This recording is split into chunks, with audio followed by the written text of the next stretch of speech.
Hey, let's go over some of the details of the first section. So once you get into your stance, you want to have a good structure so that you are not easily pushed and you can deliver power in your attacks. So the first thing, we're going to start with our feet and then work our way up to the top of our head. So when your feet are like this, the intention is to have your feet screwed and drive into the ground and turn out like this. Okay, so if I was going to use that intention, and if my feet actually move, it would actually move out like that. But we're going to grip it onto the ground with all the points of contact on our feet.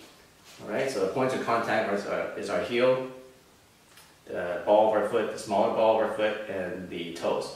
So you want to make contact with all the points of your foot and screw it into the ground this way. Your knees should be driving a little bit outwards, but then your muscles should be squeezing on the inside of your legs. So you feel that you have pressure going out this way, but also you have something pulling it back with your muscles on the inside. Alright, so it sounds contrary, but that's how you get the strength in your stance, is you want to have them both going in both directions at the same time. So while it's going out, once again, the feet are going outwards, your heel and all the points of your foot are touching the ground. Okay, make sure your toes are not up in the air, your toes are all touching the ground. Your knees are wanting to rotate this way, and your inside is pulling it back in. Okay, now going up to your waist and your hip area. Like I said before, you want to tuck in your tailbone. So make sure that it's not like this, it's not like this, but you want to tuck it in underneath, like this. Okay, but not too much like this, because then you get a indentation here. So the reason for all these structures is to create a spring and wave effect through your body.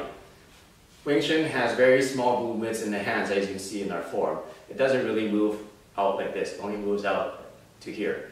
So where do you generate your power from? You have to generate it from your legs and from your spine. So the legs are spiraling up the energy like this, spiraling up. Once it reaches your spine becomes a bow. So here's the bow like this. It is releasing like this. So here's the bow, it's pulled and then releasing. So it goes from a curve to a straight. So you combine both, your legs come up and releasing. It's such a small movement, but once you can train it, you get lots of power. So spiral comes up the feet, up the legs, up the spine, and then once it gets up to the spine, you want to transfer it to your shoulder, down into your elbow, and into your wrist, and into your knuckles. Alright, so there's actually 3 springs here. We have your hips, your feet going up to your hips, through your legs, then we have your tailbone going up to your bone up here between your shoulders, the big one on your neck, behind your neck, and then we have the spring of the shoulders here and sinking the elbow. So you combine those 3 springs, you get a lot of power in Wing Chun. Also, it becomes a form of defense. When you engage your muscles on the inside and outside and grip the floor with your feet while spiraling it out, you get a lot more resilience and protection for your muscles. Also, when you round up your spine, you get a lot more resilience in your waist area. And if you stick out your chest and pull your elbows back, you get a lot more protection for the center and chest area of your body. So a really good stance, what it does is it gives you protection, and it also gives you more power in your strikes and attacks. Now let's talk about some of the hand positions in the first form. So the first hand position is the Yati Chong Kun, or the straight vertical punch. Now a lot of people say that your vertical punch should do this at the end and do this at the end. Don't really worry about it. What you want to do is focus on driving the bottom 3 knuckles straight into the target. So don't worry about going like this or like this. So when you come out, just drive the bottom 3 knuckles straight from here, straight into the target. When you have that, then you have the correct technique. So for the palms, make sure that your palms are like this, and your fingers tucked nice and neat next to your hand. Make sure it's not hanging out like this, or even slightly like this, because this can easily get caught when you're trying to palm somebody. You can get caught in somebody's arm, and it can easily sprain or dislocate your thumb. So make sure your palms are like this. One good exercise for training your palms is to try to extend your arms straight out and try to pull your fingers straight back and touch your shoulder with it. Alright, so what that does is trains your tendons and trains your ligaments to become a lot stronger. And that way you can get a lot more inch power and short range power that we practice a lot in Wing Chun. Another position that you'll see is the Tan Sao, Fuk Sao, and Wu Sao. So when you're doing your Tan Sao, Fuk Sao, and Wu Sao, try to keep your wrist in the same position. All you're changing is the hand shape. The rest of your structure will remain the same. So none of this is moving. The only thing that is moving is my hand. So here we go. We got the Tan Sao, we got the circle hand, we got the Wu Sao, we got the Fuk Sao. It's all the same. So none of this is moving. All we're changing is the shape of the hand.